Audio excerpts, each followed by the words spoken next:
People are now thinking about what sort of behaviours do we need to promote in society more broadly. And that's in itself a very creative process, because citizens will follow when they're absolutely clear as to why they're being asked to do something. And for me, that makes it far easier for companies, for creators, for designers to bring forward new products and services that will meet those expectations, those rising expectations. We run a design and branding agency called L&Co. We are what's called a B Corp. A B Corp stands for B Corporation, and it's a movement that came out of the US based on trying to transform the way businesses think. And it's about changing the way businesses are set up so that it's no longer about profit trumping all else. It's fine to make money, but it's also doing it in the right way. So it's about profit, it's about people, and it's about the planet. We can use creativity to change behavior in a number of ways. One of those is through design. So again, having beautiful products is a way to get people to buy into a brand and to buy into a sustainable way of living without necessarily having to think about it at first. And then later on can really, get surprised and delighted by the fact that their product uses plant-based ingredients and has 100% recycled plastic, etc. We still have a resource economy that consists on getting it out of the earth, making stuff and chucking stuff away. That's basically the nub of it. And the alignment now, which is to get this circular flow of resources, materials of value in a completely different way, that is tantamount to a complete revolution.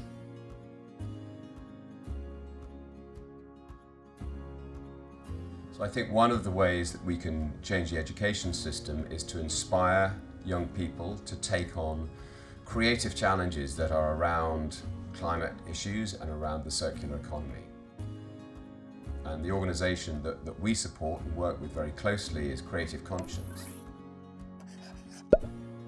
Creative Conscience was set up by a community to encourage, reward and support the next generation of creative thinkers to use their talent for social and environmental impact. We know that we can positively change our world through creative thinking, and we have hundreds of examples that prove that.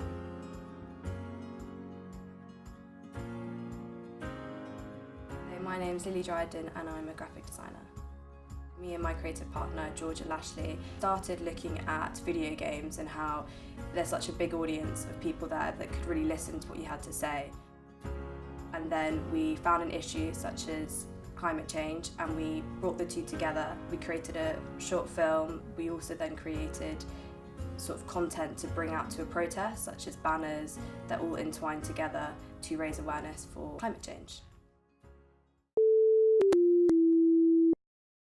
Game over. It was called Obligation. I think that creativity allows people to talk about things in a language that they can understand. My creativity allowed me to talk to a group of people in a way that they listened. I think if the world uses more creative means to communicate things, it will create bigger listeners, bigger communities, and a stronger way to solve these problems.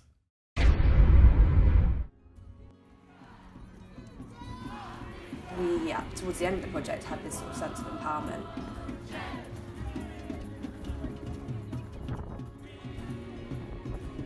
It mattered because now there's lots of conversations around climate change and it can feel overwhelming, and I think it was important to make sure that other people in that position felt like they had a sort of way to express themselves or sort of a means to not feel the way that we did.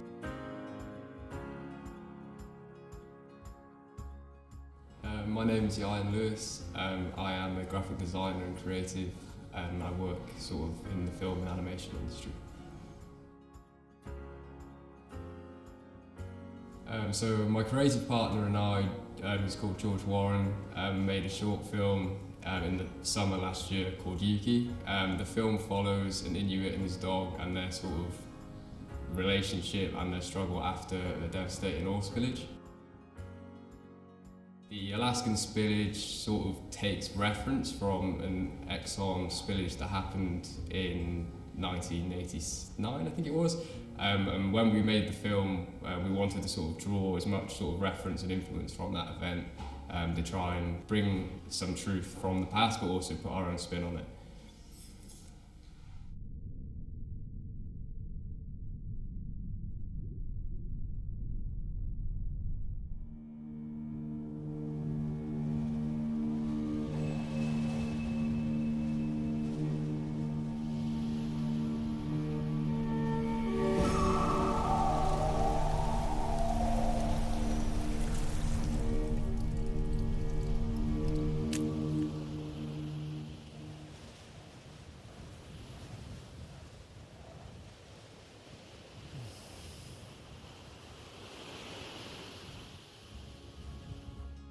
Making this film was a really big challenge, but also like really rewarding. And I think that even though that the actual process of stop motion is like incredibly slow and tedious, like now I think when we watch the film and sort of like get to sort of see how it all came together, and people have actually watched it and taken something away from that. And I think the fact that we sort of made something that started off as such a small project and people have actually taken a positive message from that is like very rewarding.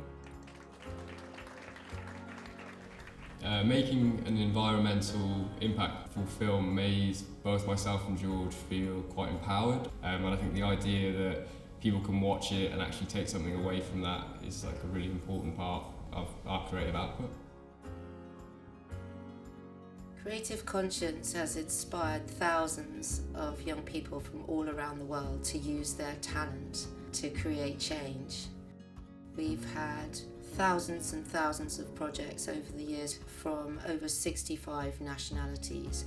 Every single project that's been sent our way has been about social and environmental impact.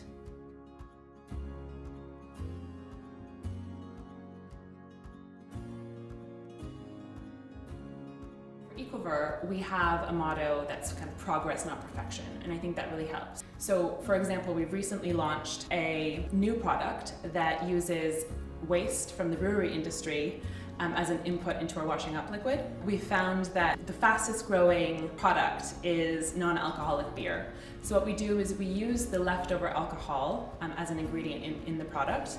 The packaging as well is sustainable, and we have 100% of the plastic of the bottle is actually from post-consumer recycled content, and 50% of the cap is the same.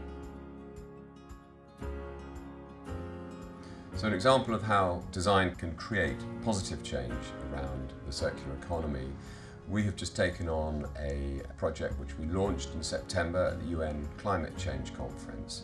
It was called the G9 ARC, and it's effectively a carbon trading scheme which allows consumers to relate their spending behaviour to the regeneration of different landscapes in other parts of the world. We need to inspire and engage the public and the next generation into thinking about how they consume, what they consume, and why they consume it.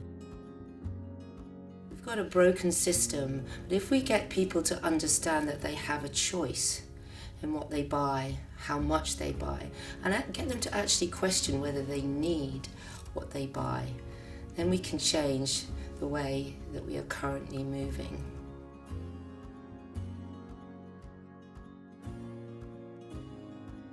Creating a truly circular product, I have to believe that that's possible, because if it's not possible, I think that we're facing some truly unprecedented challenges, and it's going to be quite difficult to kind of get us to where we need to be without truly circular products.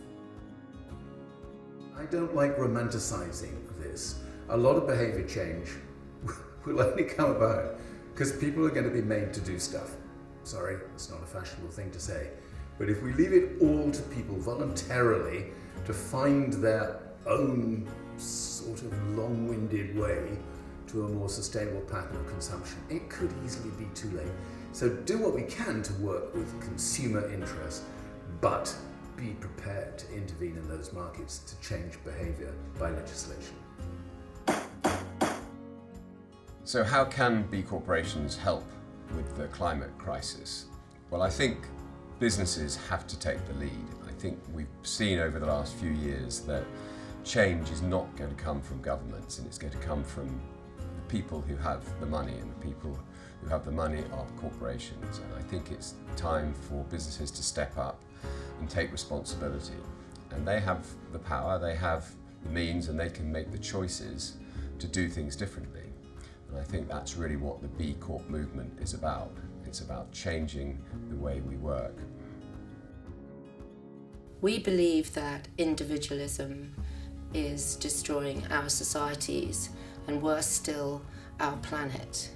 We need to look at joining forces and building communities at local level to change the way things aren't working with our current broken system.